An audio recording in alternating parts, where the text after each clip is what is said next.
मैं एक भजन गीत लेकर आई हूँ। हमारा गीत सुनिए आप लोग को अच्छा भी लगेगा।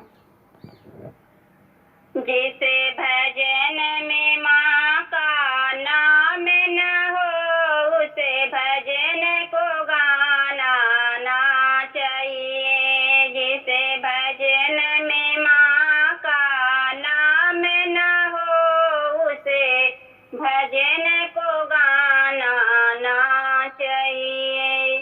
बेटा भी कितना प्यारा हो पर सर पे चढ़ाना ना चाहिए। बेटी भी कितनी प्यारी हो घरे घरे घुमाना ना चाहिए।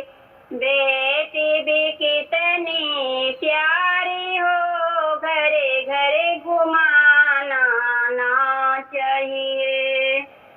जिसे भजन में माँ का नाम न हो उसे भजन को गाना ना चाहिए।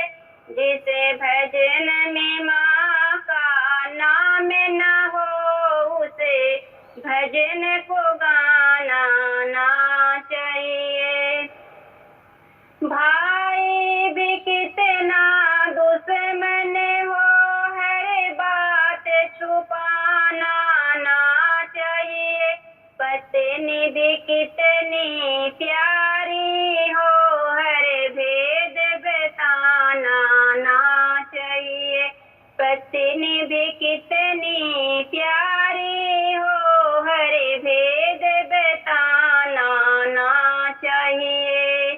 जिसे भजन में माँ का नाम न हो उसे भजन को गाना ना चाहिए।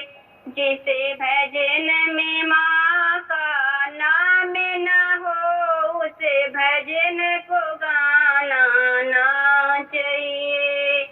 माता भी कितनी बैरी हो हरि राज छुपाना ना चाहिए।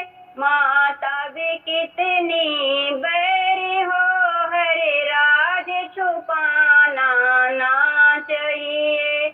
आपके कितना धन हो पर घमंड करना ना चाहिए। जिसे भजन